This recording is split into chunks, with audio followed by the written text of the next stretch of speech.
ser escuchados por niños, niñas y adolescentes sin supervisión de sus madres, padres, representantes o responsables. RCR presenta Buen Provecho, una producción nacional independiente con certificado número 20388 para dar cumplimiento al artículo 14 de la Ley de Responsabilidad Social.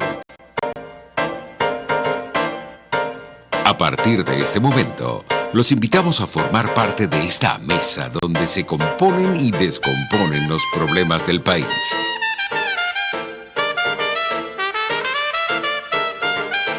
RCR presenta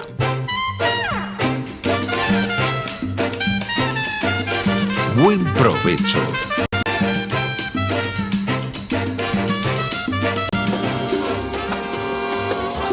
La voz de la diáspora en Buen Provecho con el profesor Tomás Páez. Buenas tardes, querida audiencia global. Estamos desde RCR, emisora pionera de la radio venezolana, en el programa pionero de la diáspora venezolana en RCR.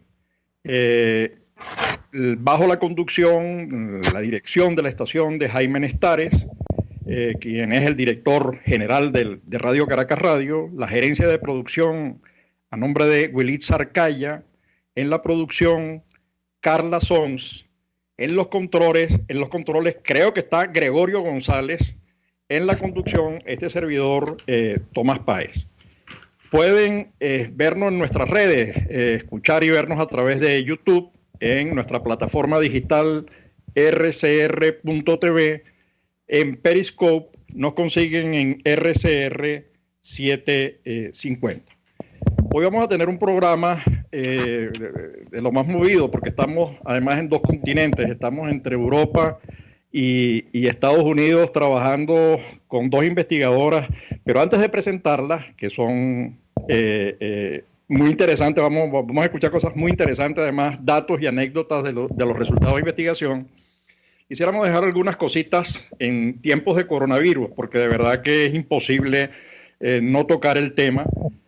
El coronavirus no solamente es la pandemia social que está generando los efectos letales, estamos hablando ya de 1.300.000 personas. Estados Unidos ya cambió de centro, China, después Europa, ahora Estados Unidos con 350.000, casi 350.000, casi con 60.000 fallecidos. Y bueno, esto está afectando no solamente la salud, no solamente la muerte, que eso significa el 100% para quien se le muere, para la familia. Estamos hablando de la otra pandemia, la pandemia económica que esto genera. Digamos, esto es centenares de miles de pequeños y medianos empresarios que no van a poder sobrevivir, empresarios autónomos, trabajadores por su cuenta, que difícilmente van a poder sobrevivir.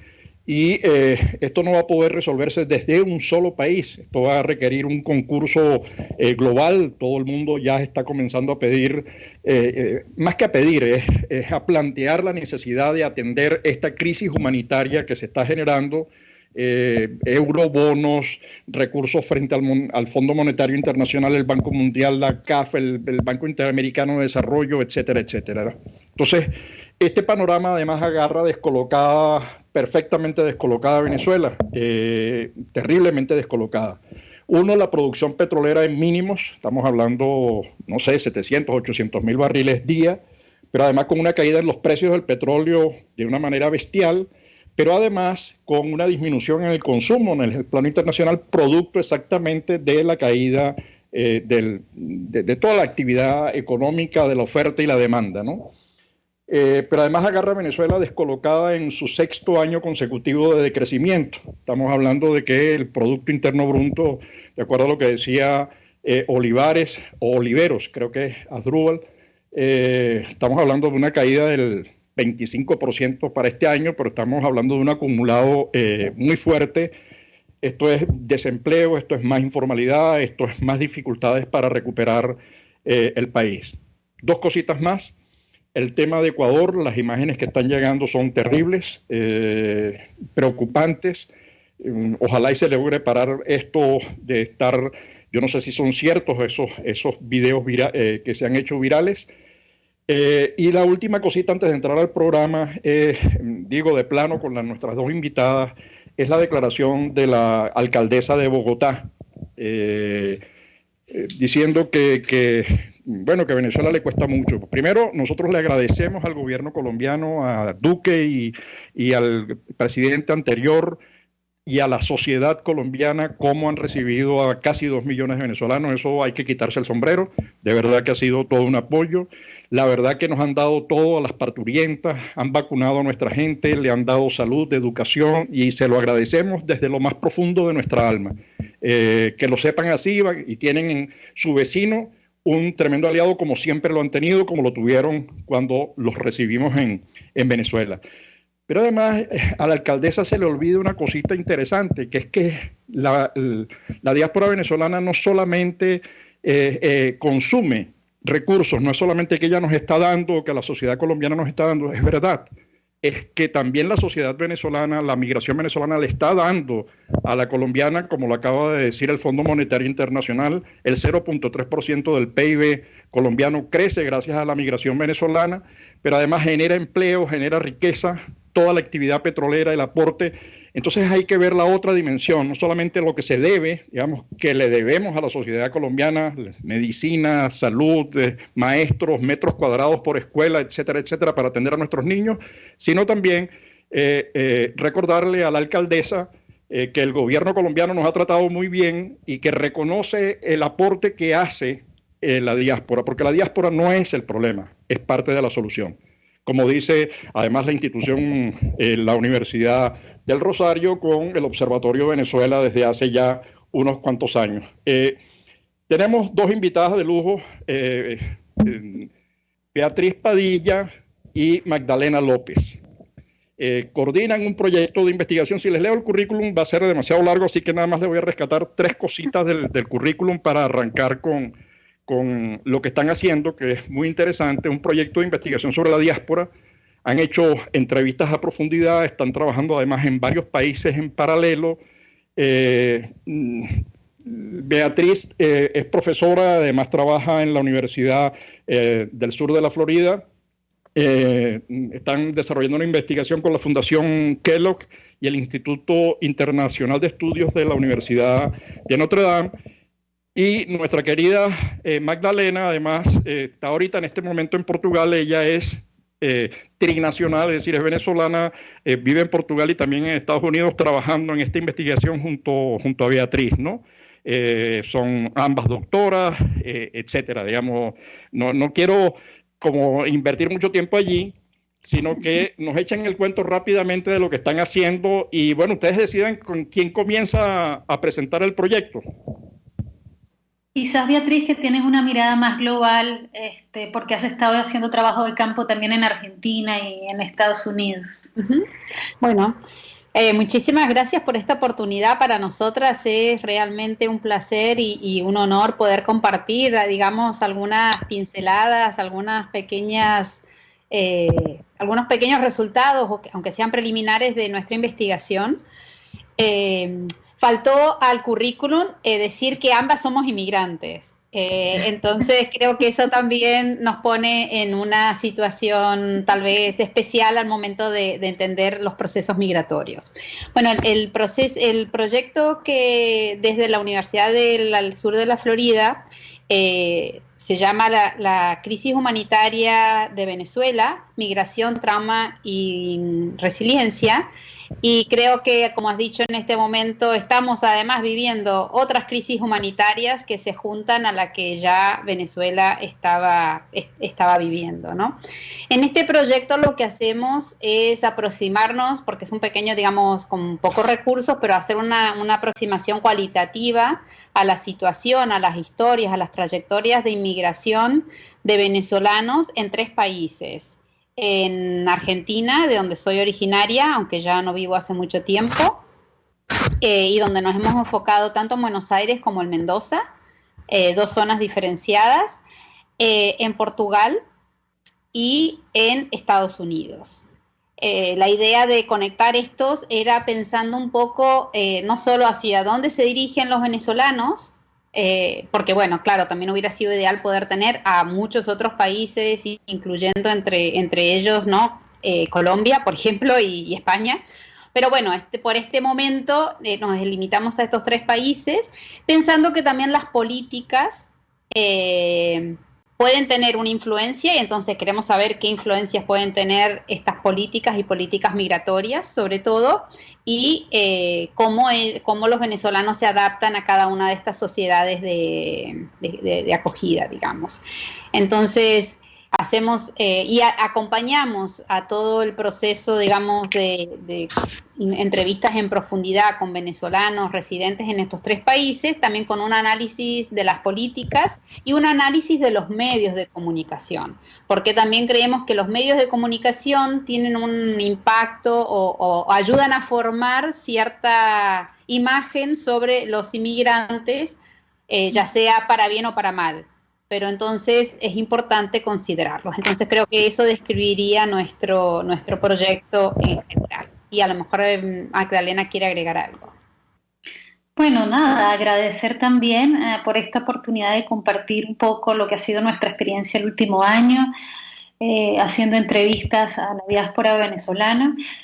Yo vengo de una disciplina diferente, que es de estudios culturales, ¿no? Sobre todo literatura, arte, entonces para mí también ha significado poner la cabeza y el feeling, ¿verdad?, en otro tipo de trabajo que tiene que ver menos con los libros y más con la gente, de carne y hueso.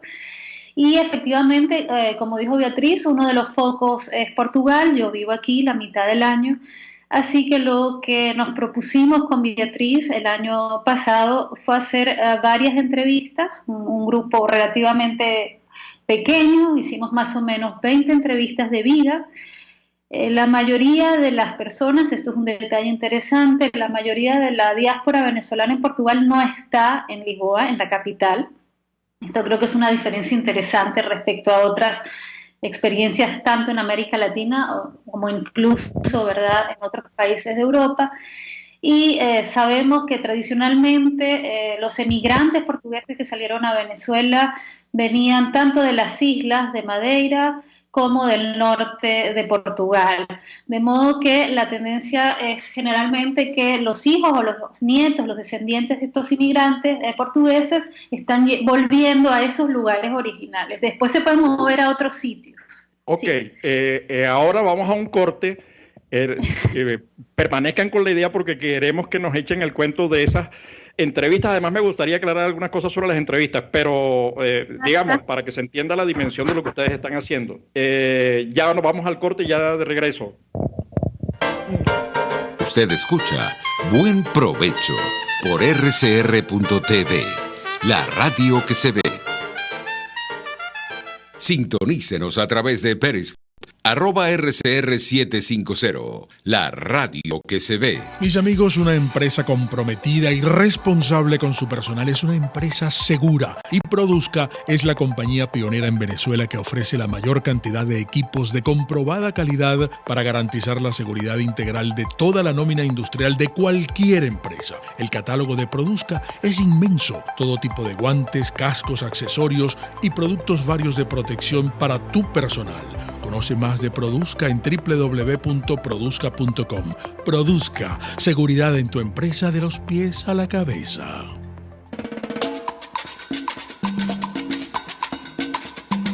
Fuerza que nos activa, fuerza que une a un país que quiere cambio. Mi nombre es Chuo Torrealba y estoy contigo desde las 5:30 de la mañana para que te enteres de todo lo que acontece dentro y fuera de un país en crisis, un país que quiere cambio y libertad. Unidad, la fuerza es la unión, de lunes a viernes desde las 5:30 de la mañana con Chuo Torrealba, solo por RCR, porque lo bueno une.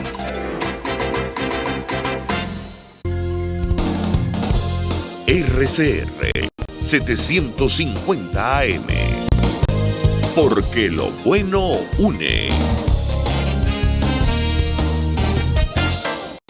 Los grandes temas se debaten en la mesa. Buen provecho por rcr.tv, la radio que se ve. Y síganos en Twitter, @rcr750. De regreso con Beatriz Padilla y Magdalena López, ambas doctoras trabajando en un proyecto global con la diáspora venezolana, ubicándola en el tema de la crisis. Había presentado Beatriz y luego Magdalena se había quedado, la había cortado yo hablando del tema de las entrevistas, porque cuando se dice entrevista pareciera que es una entrevista. No. Una entrevista a profundidad es un instrumento muy potente para capturar una información muy valiosa. Y cuando se dice 20 entrevistas, se dice pronto, pero es un trabajito armarlas, estructurarlas, entenderlas.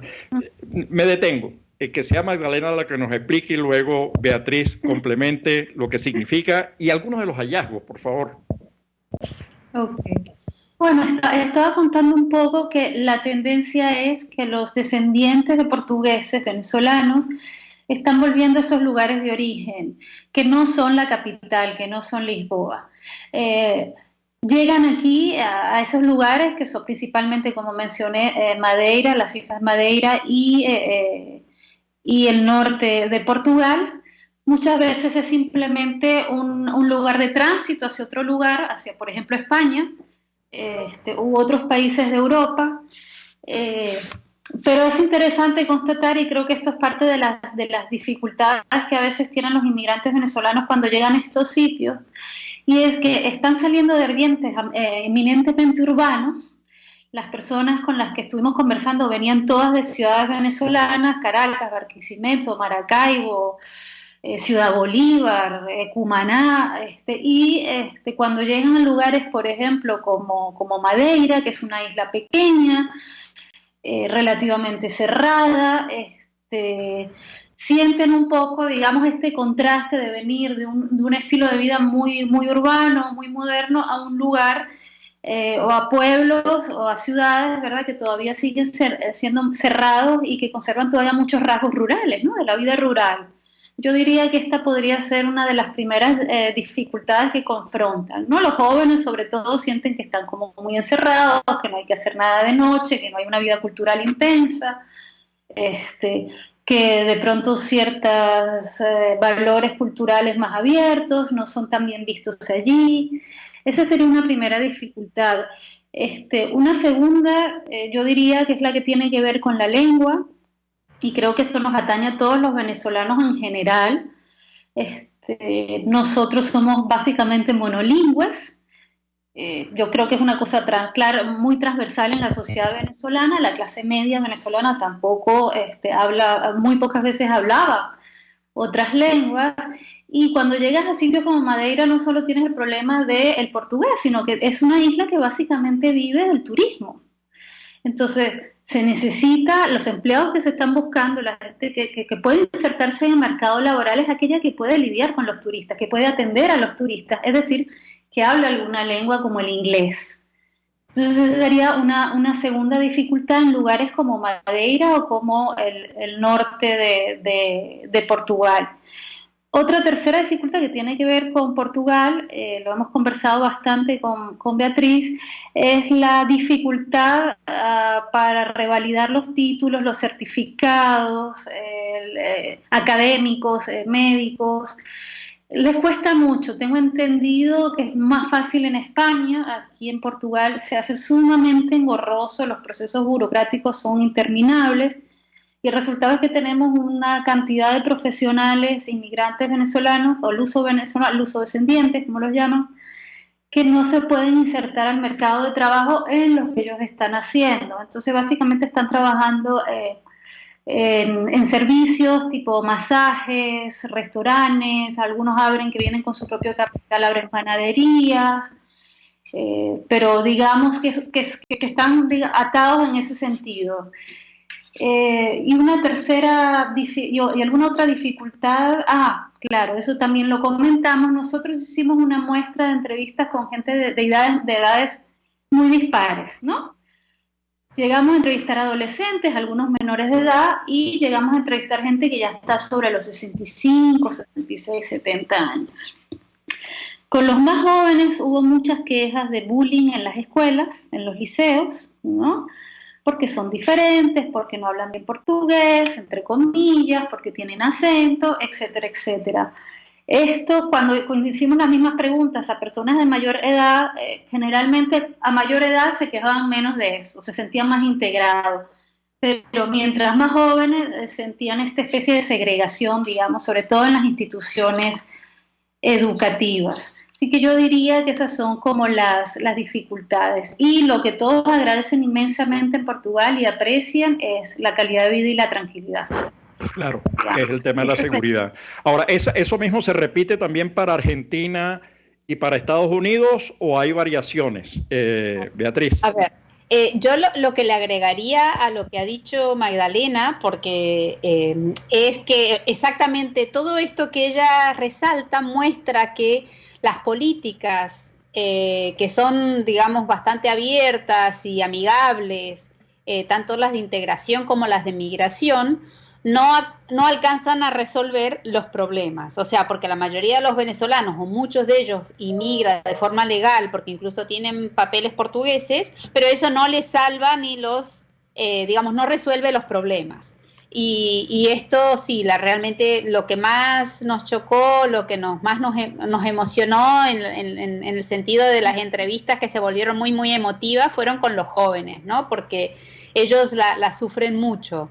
Y entonces eso a mí, o sea, como investigadora nos tocó mucho. Pero bueno, entonces ahí las políticas realmente, aunque sean buenas, porque en Portugal se habla mucho que tiene políticas muy buenas, en realidad muestra que resuelve una parte, claro, no se sienten perseguidos, etcétera, etcétera, pero sí el mercado de trabajo no es nada dinámico, por lo cual no se pueden insertar en la sociedad.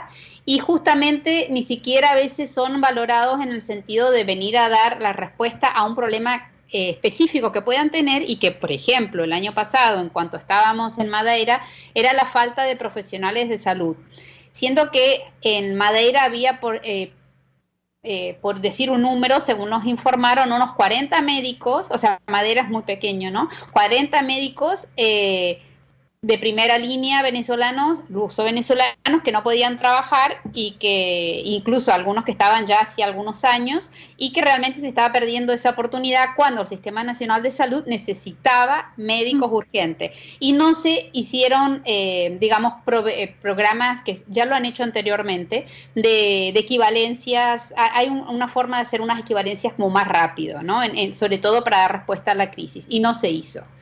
En relación a tu pregunta sobre Argentina y sobre Estados Unidos, bueno, yo sí creo que algo común entre los tres contextos es justamente el tema de la seguridad o de la inseguridad en Venezuela como un factor siempre presente, o el más importante, o digamos uno de los primeros, y que se refleja en todas las historias y trayectorias de inmigración.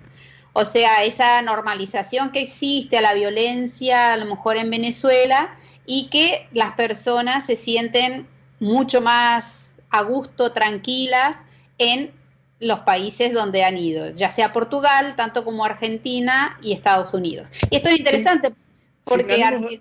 Sin ánimos de frenarte, sino para que continúe. El tema de la inseguridad aparece no solamente como problema, sino cuando se le pregunta a la gente, al venezolano, este tema del coronavirus está cambiando todo, repito, porque bueno, hay mucha gente que va a quedar afectada económicamente y va a tener que buscar alguna fórmula, y está ocurriendo ya algún paso de personas desde Colombia a Venezuela, buscando algunas fuentes familiares que le permitan sobrevivir. Va a reducirse el envío de remesas, etcétera. Pero cuando se le pregunta a los venezolanos si están dispuestos a regresar, dicen no, a menos que las cosas cambien.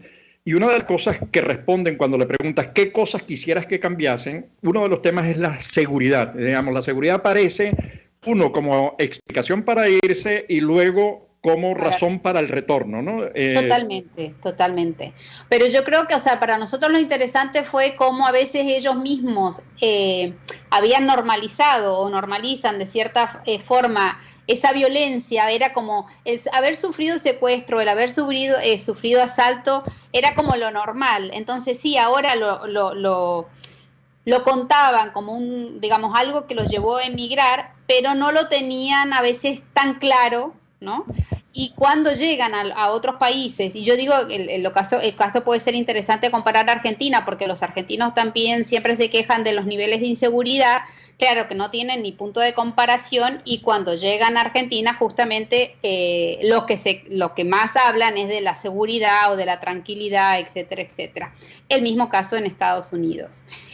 Yo lo que me parece interesante a nivel de las políticas, por ejemplo, para volver a algo que mencioné antes, es que las políticas en Argentina, sí, tanto políticas de inmigración o de control de flujos como de integración son bastante abiertas y bastante, digamos, amigables, aunque, claro, siempre se pueden encontrar problemas. O sea, un problema puede ser la inserción en el mercado de trabajo, pero que eso está determinado por la propia situación o la falta de dinámica o la falta de trabajo en Argentina, más que, digamos, por una cuestión, otras cuestiones más relacionadas con la explotación o con la discriminación. Sin embargo, las políticas en Argentina han sido como de excepción, sobre todo con los venezolanos.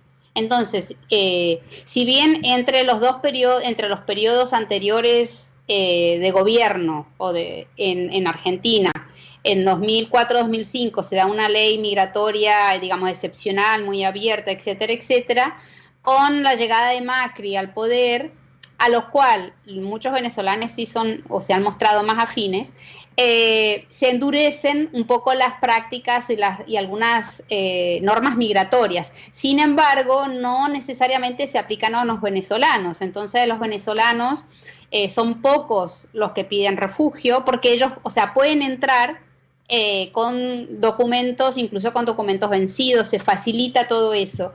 Y incluso a nivel de reconocimiento de los diplomas en lo legal también se facilita. Entonces, sí, en la práctica a veces se complica, pero a nivel legal eso es una política, digamos, que se dice de brazos abiertos, y eso se nota, y los venezolanos estaban conscientes. O sea, muchos eligen Argentina por eso, porque la política, porque saben que pueden tener acceso a la salud y a la educación.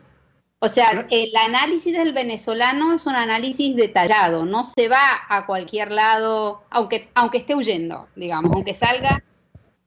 Hay una, la gente de migración de Argentina, el Instituto de Migración de Argentina, dice, refiriéndose a la migración venezolana, que es joven, bien preparada y emprendedora. Recuerdo esos tres términos utilizados y es altísimo el nivel, y han logrado, estoy cerca de un proyecto, conociendo un proyecto de lo que es la Argentina vacía, digamos, cómo aprovechar el capital humano venezolano, médicos, ingenieros, etcétera, para poder colocarlos en lugares, que están perdiendo, digamos, Argentina tiene concentrada la población, el grueso en Buenos Aires, ¿no? Entonces, cómo reforzar con los venezolanos puntos que pueden estar perdiendo población precisamente por no tener algunos recursos humanos. Estoy hablando de enfermeras, médicos, ingenieros, electricistas, ingenieros en computación, etcétera, ¿no? Que pueden ser útiles para preservar y evitar que toda la gente migre de esos pueblos internos, que no son pueblos, son relativamente unas ciudades comparativamente grandes, ¿no? Sí. No sé si tenías algo que terminar o complementar. Pues, si puedo, okay. ¿No quieres que te compare con, me habías preguntado de Estados Unidos? Bueno, sobre Argentina es verdad, pero yo diría que esto es verdad para todos los casos de los venezolanos. O sea, en comparación, los venezolanos sí tienen muchas más calificaciones. Lo que pasa es que a veces en el mercado de trabajo ese reconocimiento es más difícil, ¿no? Ya sea sobre todo en lo formal. En lo informal no, eso está comparativamente con otros grupos migratorios sí son los más, digamos, son muy calificados. Efectivamente, Argentina también ha tenido, pero Argentina y gobernadores, ciertos gobernadores, cuando necesitan mano de obra, ya ha sido el caso de, digamos, en el sur, en la Patagonia, los ingenieros, porque es donde está el petróleo en Argentina, o por ejemplo, falta de médicos, muchos se han dirigido a Córdoba, que realmente tenía una deficiencia muy grande de profesionales de salud. O sea, eso sí se intenta compensar. En Argentina lo que pasa es que tenemos leyes federales y también, como es un país federal, justamente las provincias también tienen una palabra, ¿no? O tienen también que tener su propia legislación. En relación a Estados Unidos, la mayoría de los... Claro que puede ser que esto es un sesgo de investigación. No puedo decir que hemos entrevistado a venezolanos que hayan atravesado la frontera por México. Eso no, lo desconozco. Sé que hay casos, sé que hay proyectos, sé que hay historias, me las han contado, me las han compartido, pero no he entrevistado a ese tipo, digamos, de perfil. Mientras que los que sí he entrevistado, todos o casi todos están con digamos, exiliados. Han llegado con pasaporte, o sea, esto es una gran diferencia porque han tenido, obviamente llegan con pasaporte, con visa, por lo menos visa de turista, se quedan el primer tiempo como turista y después, recurriendo a los abogados, todos han pedido asilo. Uh-huh. Todos los que he entrevistado, todos absolutamente, bueno, están esperando la entrevista. O sea que tienen el número de seguridad social, pueden trabajar, no están de forma irregular, pero están todos esperando ser entrevistados para que se le conceda, ¿no?, el asilo. A ver, tenemos que ir ahora a un corte, pero me quedan en el aire así como varias ideas. Cuando se habla de fuga de cerebros, y veo y constato que más bien hay médicos, ingenieros que no están siendo aprovechados, tú dices, ¿será fuga o desaprovechamiento de cerebro? Yo creo que la cosa anda como más por el lado del desaprovechamiento, esa cosa de que había unos países que se llevaban los recursos y tal. Pareciera que eso no es tan cierto. Hay otro tema que señalaron que es el de los medios y cómo manejan. El otro día, hace 2 programas o 3 programas, hay una universidad argentina, creo que es la Universidad Austral, y otra universidad colombiana que están trabajando este tema. Se va a incorporar seguramente alguna universidad venezolana. Pero yo quisiera que al regreso habláramos de estos temas y me continuaran conversando de los resultados que han obtenido y de cómo están viendo el futuro de la diáspora venezolana en este contexto nuevo del coronavirus y la crisis. Eso al regreso. Usted escucha Buen Provecho por rcr.tv, la radio que se ve. Puedes seguirnos en nuestras redes sociales. En Twitter, @RCR750, la radio que se ve. Para tu negocio, la distribuidora PlastiShop. Contamos con los mejores envases de plástico, cartón y aluminio al mayor.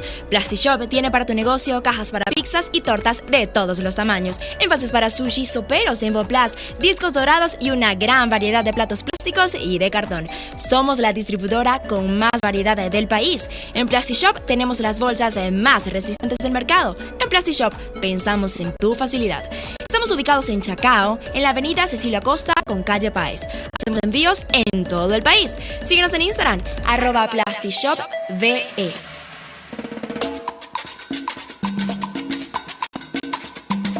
Fuerza que nos activa, fuerza que une a un país que quiere cambio. Mi nombre es Chuo Torrealba y estoy contigo desde las 5:30 de la mañana para que te enteres de todo lo que acontece dentro y fuera de un país en crisis, un país que quiere cambio y libertad. Unidad, la fuerza es la unión. De lunes a viernes desde las 5:30 de la mañana con Chuo Torrealba, solo por RCR, porque lo bueno une. Moisés Naim en Efecto Naim. Hola, soy Moisés Naim desde Washington. Conéctese a rcr.tv. También nos puede seguir por @Efecto Naim en Twitter. Y estamos en Facebook y en Instagram.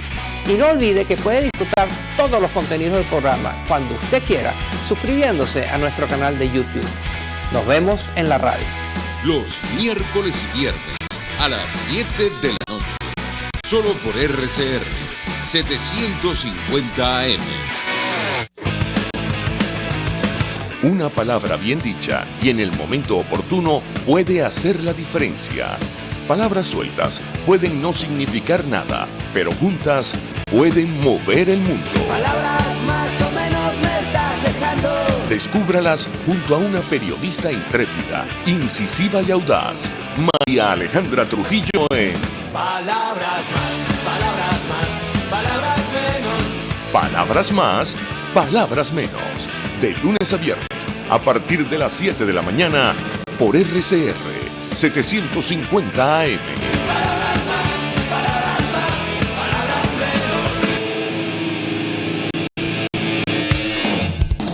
menos. RCR 750 AM. Porque lo bueno une. Los grandes temas se debaten en la mesa. Buen provecho por rcr.tv, la radio que se ve. Y síganos en Twitter, @rcr750. Bueno, ya de regreso con agradecerles, estamos entrando en nuestro último segmento del programa, a Beatriz Padilla y Magdalena López, investigadoras, están con un proyecto en curso en 3 países. Yo creo que eso hay que agradecerlo, agradecer que haya personas capaces investigando ese fenómeno inédito, novedoso en la historia de Venezuela durante 200 años, país de inmigrantes. El tema que ellas abordan en su investigación, en ese proyecto, parte del tema de la crisis humanitaria. Y resulta que la crisis humanitaria lo que ha hecho es agravarse. Primero se ha hecho global. Todo el mundo está sufriendo el tema del desempleo, el cierre de empresas, el decaimiento y el decrecimiento del Producto Interno Bruto. Pero en el caso de Venezuela, además, lo tenemos sin gasolina, sin transporte, sin comida, sin luz, sin agua, que es el principal antídoto en contra del coronavirus, y además acaba de pasar los 100.000 bolívares el precio de referencia de $1. Eso hace que los salarios mínimos de los venezolanos estén, no en pobreza extrema ni aguda, sino en lo siguiente, una cosa que no se ha computado todavía en los organismos internacionales. Entonces, habíamos dejado, Beatriz y Magdalena han estado conversando y presentando los resultados, las diferencias, los matices, los rasgos que son comunes a la migración, y habíamos quedado allí con la palabra a Magdalena, así que por favor vayan pensando lo que quieren decir sintetizado, porque estamos entrando en el último segmento del programa y no quisiéramos perdernos las ideas centrales que nos quieran transmitir, por favor. No, yo simplemente quería agregar sobre el tema de la violencia, que en esta serie de entrevistas que hicimos en Portugal, una de las cosas que nos sorprendió es que aproximadamente 1/3 de los entrevistados tienen padres que fueron asesinados. O sea, 1/3 de nuestros entrevistados son huérfanos o de padre o de madre por muertes violentas en todo el país. Entonces ya te indica, ¿verdad?, un trauma en relación a esta cotidianidad de violencia con la que están llegando los venezolanos. Sobre lo que habías asomado en función de la fuga de cerebros, definitivamente yo siento que en algunos países, entre ellos Portugal, hay un desaprovechamiento efectivamente, de estos recursos humanos. Beatriz apuntó hace rato una cosa que es totalmente cierta. Mayor cualificación no significa necesariamente mayor facilidad para encontrar trabajo, ¿no? Esto es muy notorio en Portugal, donde a mayor cualificación el mundo es más cerrado, es más pequeño, es más endogámico. La academia, por dar un ejemplo, que es en que yo me muevo, es sumamente endogámico. Entonces a veces tenemos esta paradoja de que si tienes una persona, digamos, que hizo una maestría, un doctorado, algo más, a esa persona le va a costar mucho más conseguir trabajo que una persona que de pronto viene con su propio capital y monta una panadería, por ejemplo, ¿no? Entonces, en ese sentido, yo sí diría que está haciendo, no se trata tanto que nos están robando los talentos, sino a todo lo contrario, se están desaprovechando esos talentos. Y luego, respecto al coronavirus, No sé si viste que o si vieron, bueno, Beatriz de hecho ya lo sabe también, que el gobierno portugués hizo una legalización temporal para todos los inmigrantes, digamos, por lo menos mientras dure la pandemia. Esto significa que los inmigrantes, digamos, que estaban en proceso de legalizar o que todavía no se habían legalizado, ahora quedan suspendidos con los mismos derechos, digamos, si tienen un problema de salud, etcétera, etcétera.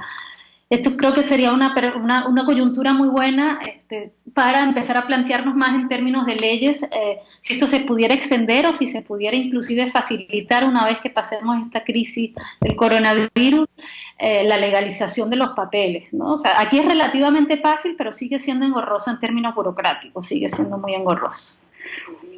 Beatriz.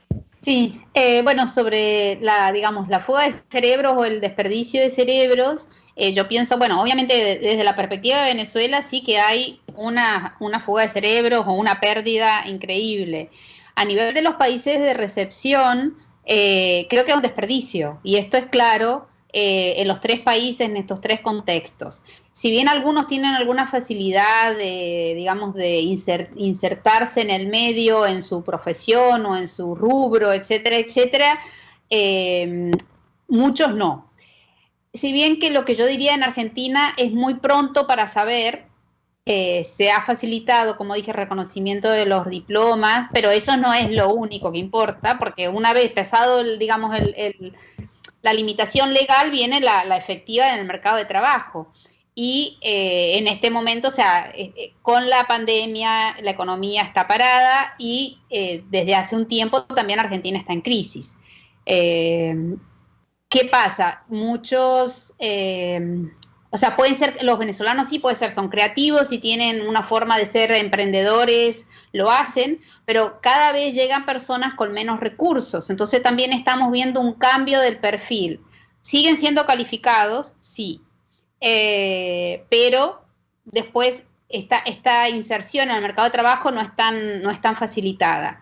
No sé cuánto tiempo, yo también realicé una observación participante en algo que se llama la Casa del Migrante en Mendoza, y sí vi, digamos, gente que llega ahí con muchísima más necesidad, que a lo mejor, digamos, el entrevistado o de las otras entrevistas, las historias, aunque tengan un nivel de complejidad y de limitación de recursos, en el hogar del migrante es mucho más claro, porque las personas que llegan ahí es porque necesitan un lugar donde quedarse. Entonces vemos una realidad bastante diferente en términos de falta de recursos. Sin embargo, muchos de ellos también son personas con títulos universitarios. Entonces, creo que lo que se ve o se está viendo en el último año es esta pauperización todavía más marcante y, digamos, lo que se llaman los caminantes, ¿no? Están también llegando a Argentina. A Estados Unidos llegarán por la frontera, pero bueno, todavía estamos en ello, ¿no? Claro, a partir del año 2016, la migración que comienza a producirse lo hace en condiciones de empobrecimiento creciente. Digamos, nosotros llevamos, decíamos al principio del programa, 6 años de decrecimiento consecutivo, digamos, no ha parado, no ha habido un cambio, ha sido destrucción permanente del empleo, de la empresa, de las universidades, de los centros de salud, etcétera, etcétera, ¿no? Entonces, yo tengo alumnos doctorados que me han hecho el viaje, me decían, llegué a Guayaquil, y entonces en Guayaquil quedaban sorprendidos de cuando vieron el estacionamiento de los autobuses, la parada, donde llegan los autobuses, decía, pero es que nosotros no tenemos esto, digamos. Yo pensaba que Guayaquil era una cosa muy pequeña y resulta que no. Y he tenido durante 15 días viajeros que han salido de Caracas en autobús, doctores con su esposa y sus hijos, que han llegado a Argentina después de 15 días de viaje en autobús. Entonces, es un tema de empobrecimiento generalizado que no tiene nada que ver no hay relación. La gente dice, están saliendo en autobús y caminando y por ende son gente con menor nivel de formación académica. No es cierto, no hay ninguna correlación allí. Pero hay un tema que a mí de lo que ustedes han mencionado, que me encantan, porque además creo que arroja una información valiosísima. Ojalá y puedan publicarlo pronto para tener acceso a la data, que es el tema de la inseguridad. Yo viendo los datos de cuántos homicidios ha habido en la guerra de Siria, son 500 y tantos mil en 8 años de confrontación bélica, aviones, tanques, fusiles, granadas, etcétera. En Colombia, después de 6 décadas de confrontación armada con guerrillas que tenían, militares, fuerzas de 15.000 hombres, 16.000 hombres, la comisión que se creó para hacerle seguimiento a todos los muertos habla de 240.000, incluidos los civiles y militares. Venezuela, sin tener confrontación bélica, tiene 400.000 homicidios en 20 años. Entonces tú dices, pero ¿de qué estamos hablando? Es decir, es que es una cifra y se compadece y tiene relación con la respuesta que está dando los migrantes que les dicen a ustedes, oye, mira, la situación es patética realmente en el tema de la seguridad.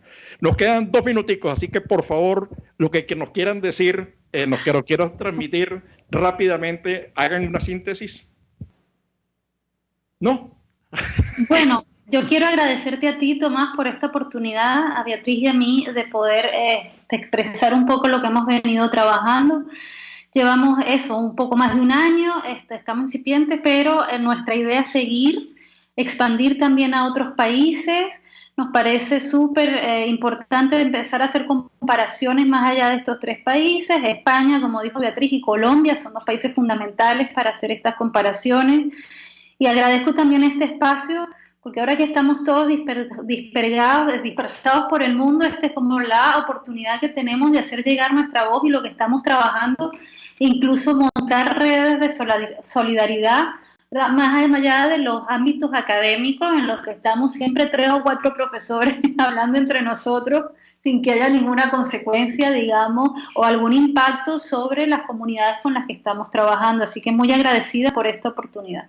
Beatriz. Uy, justamente, muchísimas gracias, porque para nosotros como académicas poder, digamos, expresar y compartir esto es fundamental, y que llegue también a la gente que le interese, ¿no? Y lo que más nos interesa, además de, digamos, recoger datos, es poder tener un impacto positivo sobre la diáspora venezolana y ayudar en la medida de lo posible.